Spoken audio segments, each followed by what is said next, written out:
saudara-saudaraku sebangsa dan setanah air dimanapun Anda berada, para hadirin, para pemirsa yang berbahagia, dari Sabang sampai Merauke, dari Miangas sampai Pulau Rote, semoga Allah Subhanahu wa Ta'ala selalu memberikan kita kesenangan, ketenangan, kemenangan, kebahagiaan, kekayaan, zahiran wa batinan.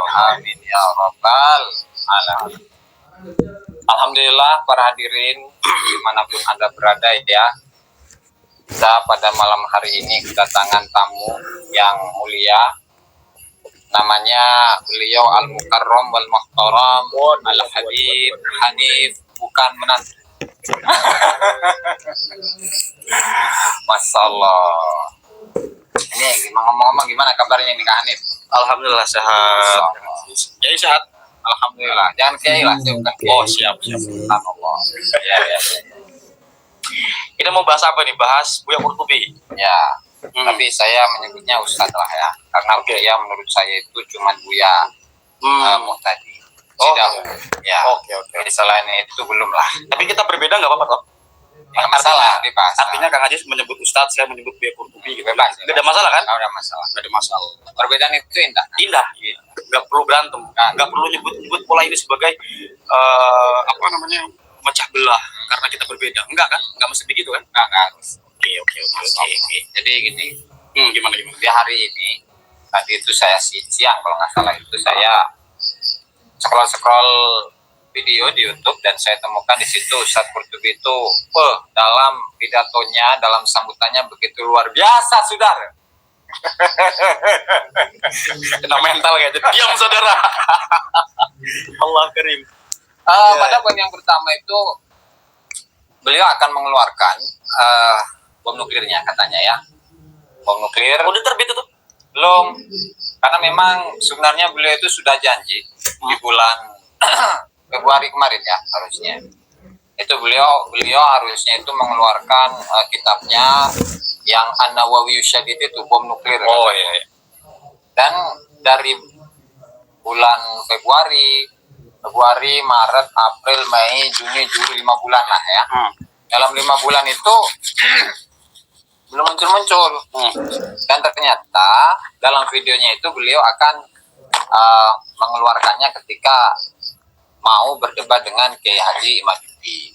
Oh, jadi beliau akan menerbitkan bukunya ketika perdebatan dengan Kiai Imad terjadi gitu ya. Ya kan kalau secara inilah ya. Kalau kita di kampus-kampus lah. Kan Kang Hanif ini kan mantan mahasiswa atau masih mahasiswa ini? Udah Mantan mahasiswa ya. Saya juga sama, dan biasanya kan ketika dosen itu ingin menguji sebuah karya tulis lah ya, temuan ilmiah lah ya. Itu kan harus dibaca dulu oleh dosennya. Nah, baru kemudian bisa untuk dinilai ini apakah memang sesuai dengan standar atau tidak. Nah, sementara kalau melihat pengalaman ketika saya itu menghadiri debat Banten itu ya, yang saya perhatikan itu dari Ustadz Qurtubi itu hanya membongkar dari sisi ilmu nahu saja. Dan itu pun susah disalahkan juga kan oleh Tengku Khori itu. Itu pun juga dapat bisik-bisikan saya itu. Tengku Khori itu tuh bacanya salah gitu. Udah ngomong aja ngomong. Kan bisa ngegas gitu kan Tengku Khori. Korek. Ini korek. Tenang Kang Hanif. Ini kita santai saja, ini saudara-saudara ya. Ilham Asifah nih, Yogyakarta nih, dan lain-lain, Kang Maman ya. Tapi Maman kacangnya nggak ada. Maman kacang nggak ada. Ini Maman kacangnya. Artinya begini Kang Hanif ya. Sebenarnya kenapa sih beliau itu sampai mengulur-ngulur untuk mengeluarkan karya tulisnya? Apakah khawatir atau takut barangkali dibongkar oleh Kang Hanif? Karena Kang Hanif ini saya perhatikan ini sangat kritis gitu loh. Ya tanya sama orang nih lah, sama saya kan bukan saya yang nulis. Tapi gini, kalau kita pada akhirnya pun harus menanggapi tentang mengapa sih Buya Qurtubi itu tidak segera menerbitkan karya tulisnya mengenai bantahan kepada Kiai Haji Imaduddin Usman Al-Bantani yang dinamainya sebagai bom nuklir katanya. Ya paling kita bisa berasumsi sih. Paling bisa membaca kemungkinan mengapa kemudian tidak langsung diterbitkan saja. Artinya kan di sini menimbul kemungkinan kan. Menimbulkan kemungkinan di muka netizen. Ada netizen barangkali yang berasumsi mungkin Buya Qurtubi takut di roasting, Ya. entah memang Buya Qurtubi entah alasannya biar selesai langsung gitu loh, biar nggak bertele-tele, kita tidak pernah tahu. Ya. Tapi ada ungkapan yang menarik Kang Haji sebetulnya ketika Buya Qurtubi mengatakan bahwa kalau memang ia betul ingin secara terbuka, layangkan surat kepada saya untuk berdebat secara langsung. Nah itu sih sebetulnya ada tantangan yang menarik nih. Artinya seumpama ada dari pihak Kiai Haji Imaduddin Usman Al-Bantani, entah dari pihak mana, yang sungguh-sungguh bisa mempertemukan Kiai Haji Imaduddin Usman Al-Bantani dengan Buya Qurtubi dengan catatan-catatan yang disepakati, ya, itu tentu akan menarik. Betul. Jadi begitu, gimana menurut Kang Haji? Ya setuju lah ya. Tapi begini, kalau ini pandangan saya, kalau seandainya debat itu pun terjadi, artinya Buya Qurtubi akan bertemu dengan Kiai Imad, itu mesti harus ada surat resmi, Ya. karena permintaan Kiai Imad itu perdebatan ini ingin segera tuntas, Ya. yaitu dengan membawa surat legitimasi dari Rabithah Alawiyah. Pertanyaannya, mampukah Buya Qurtubi untuk meminta surat legitimasi resmi dari Rabithah Alawiyah? Gimana menurut Anda? Menurut saya nggak mungkin sih. Ya itu artinya kemungkinan itu ya sangat jauh ketika memang beliau itu ditunjuk sebagai perwakilan dari Rabithah Alawiyah. Ya. Kan sebagai sebuah contoh itu sampel dalam podcastnya Bang Haji Roma Irama ya. Artinya kan Bang Haji Roma Irama ini mendapatkan masukan, banyak masukan dari masyarakat. Jadi masyarakat ini sebenarnya pengen mengetahui sejauh mana sih Rabithah Alawiyah itu dalam membawakan atau mendatangkan hujah-hujahnya untuk membuktikan kebenaran dari nasabnya. Tapi ketika dikirimi surat dan jawabannya itu kan sangat mengecewakan gitu kan, gitu ya. Dan ya walhasil nggak berani gitu ya, nggak berani untuk tampil di podcast, tapi malah Bang Haji Roma Irama itu disuruh datang ke Rabithah Alawiyah. Tentu ini satu bukti bahwasanya memang Rabithah Alawiyah itu ya Allah alam itu ya, ini asumsi saya juga, itu memang tidak memiliki data kan? Oh iya. Karena kalau memiliki data pasti akan dengan PD-nya, akan dengan gagah beraninya dalam mengungkapkan fakta-fakta itu. Ya. Karena kaitan yang kita kaji, yang di dalam yang kita telusuri, yang kita baca, yang kita sampaikan kepada masyarakat ini kan dari sisi sejarahnya. Jadi bukan seperti yang disampaikan oleh Ustadz Qurtubi itu malah kaidah supastoia, kemudian saya teringat ketika tadi kan saya lihat sekilas ya tentang ceramahnya atau pidatonya Buya Qurtubi itu tadi. Yang saya lihat itu Buya Qurtubi terlalu terfokus pada wilayah teknis. Jadi mekanisme tentang mantik, apakah dalilnya itu nakli atau akli, klasifikasi begini-begini, yang akli begini-begini. Jadi itu ya bagus-bagus aja untuk pengetahuan kita. Tetapi ketika urusan untuk bagaimana kita memberikan hujah, jangan terfokus pada penyampaian mengenai hal-hal teknis. Gitu. Karena apalagi anak-anak kampus itu tanpa mempelajari ilmu logika pun mereka terbiasa dengan metodologi. Artinya ketika misalnya mereka dituntut untuk mengerjakan tugas, itu mesti ada argumen-argumen yang dibangun di situ. Tanpa menyebutnya apakah ini nakli atau akli. Artinya kesadaran untuk menciptakan argumen itu ada, gitu kan. Jadi wilayah teknis ini saya pikir tidak perlu untuk diperpanjang lah ketika kita sedang berbicara gitu. Ya saya tidak mengatakan bahwa saya menguasai mantik, tapi saya pernah belajar. Kita di pesantren katanya kan di kalangan pesantren itu masyhur lah ilmu mantik ya. Dan boleh dijelaskan mengenai safsata itu apa? Ya ngegas lah, kayak menekan orang untuk ini semacam kita itu bagaimana caranya bisa memberi tekanan kepada orang, menyentak lah gitu. Kan kalau misalkan melihat dari definisinya itu kan sedikit yang diuraikan oleh Ustadz Qurtubi Jailani itu. Jadi safsatoh atau supastoiyah itu adalah satu mukaddimah yang di mukaddimah awalnya itu terdiri dari mukaddimah wahmiyah. Kan gitu. Jadi satu hal yang sifatnya itu hanya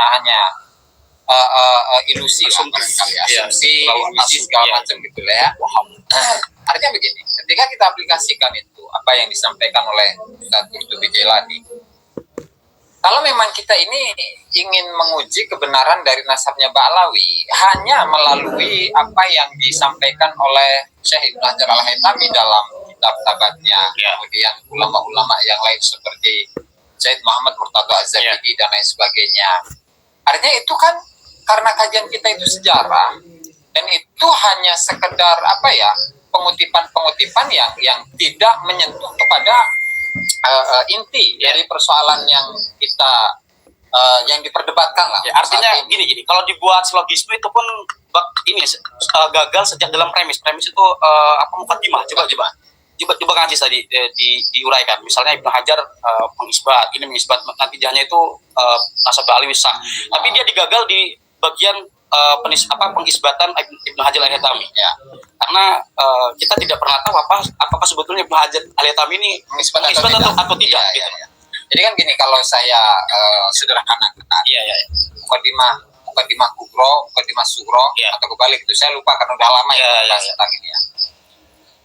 Misalkan saya urutkan seperti ini. Ibnu Hajar Al-Haytami itu mengisbat nasab Ba'alawi. Dan Ibnu Hajar Al-Haytami itu adalah seorang ahli nasab. Ya. Maka kesimpulannya Ba'alawi diisbat oleh ahli nasab gitu kan. Artinya sah lah, kuat lah begitu. Pertanyaannya, betul kayak Ibnu Hajar Al-Haytami itu mengisbat Ba'alawi. Kalau ini gagal, berarti gagal sejak dalam premis. Ya. Artinya sudah gagal sejak dalam mukadimah. Ya. Yang bisa menyebut itu Abu Sa'id, benar tidak? Ibnu Hajar Al-Haytami itu mengisbat. Ini Ibnu Hajar Al-Haytami untuk dari awalnya ya. Imam Ibnu Hajar Al-Haytami pertama bukan seorang ahli nasab. Dengan bukti apa? Dengan bukti bahwa mayoritas kitab-kitab yang beliau karang itu adalah mengenai fikih. Oke. Kemudian memang nama beliau itu disebutkan oleh Bakar Abu Zaid dalam Tabaqat An-Nasabin, ya. Dan beliau menyebutkan salah satu karyanya kalau tidak salah Bulughul Arab Nihayatul Arab itu Fadlil Arab ya. Dan itu pun tidak menyentuh kepada persoalan nasab. Nah, artinya apa? Artinya Bakar Abu Zaid ketika menyebutkan Ibnu Hajar Al-Haytami sebagai seorang ahli nasab. Nah, itu sudah meleset. Ya. Sehingga apa? Sehingga kita lihat saja ini konten dari Ibnu Hajar Al-Haytami dalam kitabnya Sabat Ibnu Hajar itu, sabatnya itu apakah benar ini adalah statement beliau? Ya. Atau jangan-jangan beliau hanya mengutip nyali? Ya. Makanya yang standar isbat itu bagaimana kan? Mungkin Ngaji bisa memberi penjelasan. Karena ini, ketika Ibnu Hajar mengatakan Ba'alawi min ahlil bait misalnya, atau ketika menjelaskan tentang khirqah. Tapi soal khirqah itu saya pikir itu hanya mengikhbar. Dari mana beliau menemukan khirqah itu ya? Khirqah itu. Ya.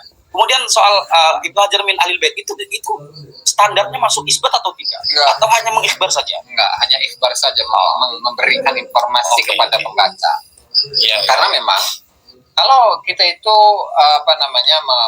menelusuri tentang bagaimana metodologi para ahli nasab dalam mengisbat atau menafikan nasab, itu kan dijelaskan itu oleh Haidar Al-Hashimi, Husain Haidar Al-Hashimi dalam Rasail fil Ansab, bahwa di situ prosesnya begitu panjang kan. Mulai dari penelusuran terhadap kitab-kitab nasab, apakah nama itu ada, kemudian pengaruh dari lingkungan kepadanya, pengaruh dirinya kepada lingkungan, dan itu dilihat dari masing-masing generasi. Jadi tidak hanya Ubaidillah saja, tapi generasinya Alwi, generasinya Muhammad, generasinya Alwi, generasinya Ali bin Alwi Khalil Qasem, dan seterusnya. Itu harus ditelusuri oleh seorang ahli nasab. Nah, hanya saja di sini Ibnu Hajar, kalau kita melihat teks dan redaksi yang disebutkan di dalam sabatnya, itu persis dengan satu kitab karya dari Ba'alawi yang bernama Habib Abu Bakar bin Abdullah Al-Idrus dalam kitabnya Al-Juz'ul Latif fi Tahkim Syar'i. Nah, itu kan sudah diuraikan juga tuh oleh Kiai Haji Maduddin bahwa dalam dua teks yang ada di dalam sabatnya Ibnu Hajar Al-Haytami, satu, kemudian yang kedua itu redaksi dalam kitab Al-Juz'ul Latif, itu sama persis. Jadi ketika menyebutkan wal nakhtim bi tariqatin jalilatin aliyatil miqdar li anna kullahu min ali bait kullun an abihi dan seterusnya itu kama qala ya. Nah, ini sama persis dengan redaksi yang ada di dalam Al-Juz'ul Latif. Nah, sehingga kelompok dari Ba'alawi atau pendukung-pendukungnya itu hanya memframing saja kan, memframing seolah-olah Syekh Ibnu Hajar al-Haytami itu mengisbatkan nasabnya Balawi. Sebetulnya itu harus dipertanggungjawabkan, Pak. Iya, betul. Ketika mereka mengatakan Ibnu Hajar mengisbat itu harus dipertanggungjawabkan, dimintai pertanggungjawaban gitu. Betul. Dari mana Anda meyakini bahwa Ibnu Hajar al-Haytami itu mengisbat? Landasannya apa? Bagaimana cara Anda memahami bahwa Ibnu Hajar al-Haytami ini mengisbat? Nanti bisa diuji tuh kalau misalkan di forum diskusi gitu loh. Dan kita balik lagi ke persoalan ini, Kak Anjis ya, ketika pihak hukum tadi berpidato di mana tadi? Di Markas Syariah. Markas Syariah ya, subhanallah. Ketawa kan. Buya Qurtubi itu kita ikut ulama salafun saleh gitu. Yang saya pertanyakan artinya begini, jangan sampai dipahami bahwa ketika Buya Qurtubi mengatakan seperti itu seolah-olah kita itu nggak ikut ulama salafun saleh. Iyalah, itu kan framingan. Nanti jatuhnya framing. Jangan seolah-olah ketika Buya Qurtubi mengatakan kita ikut ulama salafun saleh, memang seolah-olah kita bertentangan dengan mereka, lalu kita membuat firqah baru, membuat golongan baru. Kan disebut Wahabi kita. Iya, astagfirullah. Ini yang nggak baik gitu loh. Jadi kita harus adil lah. Anda boleh tidak suka dengan orang-orang yang mengkritik nasab Balawi yang Anda yakini sebagai keturunan gitu kan, ya. Tapi juga jangan menggunakan cara-cara seperti itu seolah-olah memframing kita ini nggak ikut ulama, kita ini nggak membaca karya-karya ulama-ulama terdahulu dan tidak mengikutinya. Ini intermezzo. Kan katanya itu kita nggak kita ini kalangan dari Wahabi, Khawarij dan seterusnya. Padahal saya itu tadi video kapan ya? Video siang tadi itu siang. Saya itu memposting satu persoalan mengenai klaim keilmuan dari kalangan Balawi, selalu diungkit gitu kan. Dan saya kutipkan dari Ihya Ulumuddin. Apakah seseorang yang mengkaji kitab Ihya Ulumuddin itu disebut sebagai seorang Wahabi kan? Intermezzo, lanjut. Ya, artinya begitu Kang Adis ya. Jadi sering sekali kita temukan ya seperti yang karena begini, yang disayangkan itu Buya Qurtubi itu kita katakan seorang yang dianggap tokoh ya oleh orang-orang jemaahnya atau santrinya atau ya orang-orang yang menganggap Buya Qurtubi sebagai patron atau sebagai orang yang memiliki otoritas keagamaan. Nah, saya pikir kurang layak ketika beliau menyampaikan hal-hal yang seperti tadi kita simak. Walaupun saya nyimak nggak lama karena ngaji saya simak saya udah tahu ini isinya gimana. Nangkep ya? Iya, nggak mau nonton lama-lama saya. Karena nggak pusing. Bukan, udah tahu arahnya kemana gitu. Gitu Kang Ajis. Itu sih paling. Subhanallah kan serapi kehidupannya. Masyaallah. 2 orang tukang fitnah katanya. Astagfirullahaladzim. Nah, kalau saya tukang fitnah maka saya tidak akan membicarakan tentang kitab, saudara. Ini mohon dipahami lah. Masa Anda nggak paham omongan bahasa Indonesia itu? Ya. Terus. Kadang-kadang kita itu bingung ketika kita menggunakan cara defensif. Defensif itu tidak terlalu menyerang, tidak terlalu counter ya. Jadi defensif itu ya kita menggunakan cara-cara ya kita ingin menyampaikan ini loh. Tapi framingnya tuh kan dari mereka luar biasa, pecah belah, tentang fitnah segala macam. Nah, ketika misalkan ada reaksi, ketika ada aksi orang mengatakan seperti itu kan aksi, lalu kita mereaksi. Reaksinya Kang Ajis kan keras tuh. Suka roastingan, balik roasting kepada netizen. Kalau saya kan enggak, gitu kan, enggak terlalu lah. Itu saya kadang-kadang bingung gitu loh. Kenapa bingung? Bingungnya ya ternyata cara defensif dikatain begitu. Kalau misalnya saya ngegas mereaksi juga, artinya mereaksi dengan cara yang sama, malah bikin suasana makin buyar gitu. Ya, Karena saya itu pengennya udahlah, kita itu yang tua-tua ini jangan kayak anak kecil gitu. Jadi tanggapi segala sesuatu itu dengan bijaksana, ya, dengan dewasa. Dengan dewasa, tidak perlu marah-marah. Ya silahkan Anda meyakini satu orang itu keturunan Rasul atau bukan.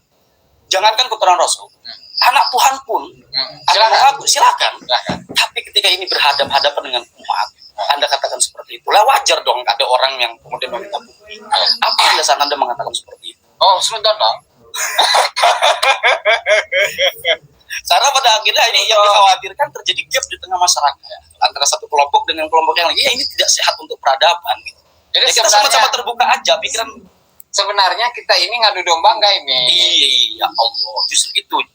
Saya pengen ngomong sebetulnya terus terang dengan orang-orang yang kontra itu. Apa sih yang Anda pahami tentang adu domba? Apa yang Anda pahami tentang pemecah belah umat? Seperti apa sih? Ketika misalnya saya tidak mempercayai seumpama bahwa satu kelompok itu bukan keturunan Rasul, masalahnya di mana? Sementara saya memiliki landasan ini. Kita kan memang dilindungi oleh hak asasi manusia, dilindungi secara kenegaraan, untuk memberikan pendapat yang memang itu layak untuk kita layangkan. Itu loh. Subhanallah. Masya Allah. Nggak usah. Takbir cukup, sholat saja. Allahu Akbar ya. Tuh. Itu mungkin poin pertama ya. Yang pada intinya saya memprediksi bahwa Ustadz Qurtubi Jailani itu tidak akan mendatangkan satu bukti apapun mengenai kesejarahan dari Ubaidillah. Tidak akan itu. Oke. Artinya karena memang dari yang lain saja, dari yang vokal-vokal dari kalangan Balawi yaitu tidak mampu untuk mendatangkan bukti mengenai kesejarahan Ubaidillah, apalagi yang lain. Artinya Kang Ajis di sini meyakini bahwa Buya Qurtubi itu tidak akan memunculkan satu bukti tentang eksistensi Ubaidillah di masa lalu. Ya, sah. Oke. Dan intinya adalah husnudzon. Kalau saya berbeda. Nah, gimana? Saya masih nunggu nih. Masih nunggu. Ya. Beda nggak apa-apa kan? Oh, jelas. Bebas kan? Nggak mesti kita bertengkar kan? Saya tidak memaksakan pandangan saya untuk diyakini orang lain. Dan saya pun tidak memaksakan kasus ikut saya. Saya masih menunggu nih. Menunggu sebagaimana saya menunggu tentang munculnya Mufti Yaman. Allah Karim. Ya Allah. Subhanallah, saudara. Nanti kita malah belok pembicaraannya, skip lah soal Mufti Yaman. Tapi soal Buya Qurtubi saya masih menunggu tentang jawaban beliau sebetulnya. Ya, kita tunggu saja. Kita tunggu. Tapi Kang Aceh kan sudah memutuskan tadi katanya. Itu kan prediksi. Oh iya, oke. Ya, prediksi kan bisa salah. Kang Ilham ya, Kang Hadi Tamijo ya. Yang harus dilakukan sekarang. Oh, ada Maman Kacang, subhanallah, hadir guys. Mantap Kang Maman Kacang, subhanallah. Sudah. Nah, lanjut. Yang harus dilakukan adalah bagaimana netizen paham bahwa Buya Qurtubi itu ingin menerbitkan bukunya ketika berhadapan langsung dengan Kiai Imad, gitu kan. Nah, Kiai Imad bisa berhadapan dengan siapapun asalkan ada bukti legitimasi dari Rabi'atul Alawiyah, gitu kan. Maka bagaimana caranya kita itu bisa mengawal ini agar supaya itu terjadi? Ayo lo minta bukti Rabi'atul Alawiyah. Iya. Itu langsung itu. Kan kemudian kan ada framing lagi tuh, nah gitu ya. Al-Kaburi. Iya. Karena apa? Karena di awalnya Kiai Haji Madudin itu mengeluarkan statement, saya siap untuk debat 3 hari 3 malam. Nah, ini Kang Hanif sebagai katakanlah corongnya Kiai Haji Madudin ini kan mengetahui itu sebenarnya statement tersebut itu posisinya di mana sih? Maksudnya apa sih? Kemudian apakah memang kemudian Kiai Haji Madudin itu memberikan syarat-syarat tambahan dalam melakukan sebuah diskusi itu? Oke. Jadi waktu debat Banten itu kan saya sempat menjadi penghubung ya antara Kiai Imad dengan pihak Kesultanan. Waktu itu yang berkomunikasi dengan saya adalah Kiai Imam Ibrahim atau Kang Imam Ibrahim ya. Jadi Kang Imam Ibrahim sebetulnya sih kalau tidak salah waktu itu pernah 2 kali atau berapa kali saya agak lupa lah. Jadi pernah konfirmasi ke Kiai Imad akan datang atau tidak. Di awal-awal atau masih awal-awal baru wacana atau sudah terencana waktu itu katanya Kiai Imad akan insya Allah hadir. Tapi setelah sedikit mendekati Kiai Imad itu menginginkan ada surat resmi dari Rabi'atul Alawiyah. Gitu. Itu pun disampaikan kepada Kang Imam Ibrahim. Artinya memang sudah ada informasi Kiai Imad itu akan hadir dengan catatan biqayyidin syartiyyin ada surat daripada Rabi'atul Alawiyah dan surat itu tidak muncul.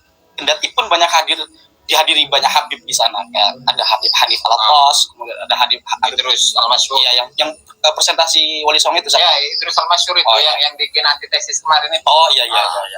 Ya, ternyata kan nggak datang. Maka ketika Kiai Imad meminta untuk surat legitimasi dari Rabi'atul Alawiyah dan surat itu muncul, Kiai Imad tidak hadir juga, baru layak Kiai Imad disebut sebagai Al-Kaburi. Tapi kan surat itu tidak muncul. Maka kita jangan terburu-buru mestinya untuk menyebut Kiai Imad itu sebagai Al-Kaburi atau melaporkannya dengan sebutan. Boleh saya kasih tambahan ya? Oke, boleh. Ketika Kiai Haji Madudin itu diundang oleh Kiai Ali Badri di Pasuruan. Oh iya, di Pasuruan. Kiai Ali Badri sudah menawarkan kepada Bapak Taufik Al-Ghula As-Satu Kiloi, ya. Subhanallah, saudara. Tetapi beliau tidak menyanggupi. Ya. Tuh. Ini sebelum debat Banten. Kemudian yang kedua, Kiai Haji Madudin di debat Banten RA Rabi'atul Alawiyah yang diketuai oleh Al-Habib Al-Ghula As-Sikilui itu pun juga tidak datang, mengirimkan perwakilan itu pun juga enggak. Ya. Kemudian yang ketiga, Kiai Haji Madudin itu sudah mengirimkan surat berkali-kali tuh, atau 3 kali sampai 5 kali atau 7 kali itu kepada Rabithah Alawiyah. Nggak pernah dibalas-balasin yang berisi tentang 12 pertanyaan itu ya. Lalu yang anehnya itu Bang Haji Roma Irama yang hanya sekali mengirimkan surat ke Rabithah Alawiyah itu langsung dibalas Kang Hanif. Subhanallah. Balasannya gimana? Tidak mau untuk menghadiri podcast. Gitu. Tadi itu yang sesuai dengan asumsi saya bahwa Rabithah Alawiyah memang tidak punya data untuk membuktikan. Jadi benar Bang Haji Roma Irama kirim surat undangan. Kirim.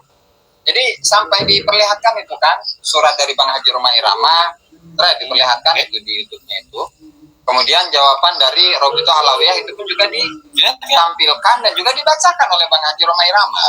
Gitu. Sehingga memang kesimpulannya memang tidak mampu untuk mendatangkan bukti apapun akan kebenaran dari nasab mereka. Tapi tidak ada yang mengatakan Rabithah Alawiyah itu Al-Kaburi. Oh, nggak ada. Padahal hakikatnya kan Rabithah Alawiyah sendiri yang Al-Kaburi. Jadi sebetulnya siapa yang jago framing? Jago framing mereka lah.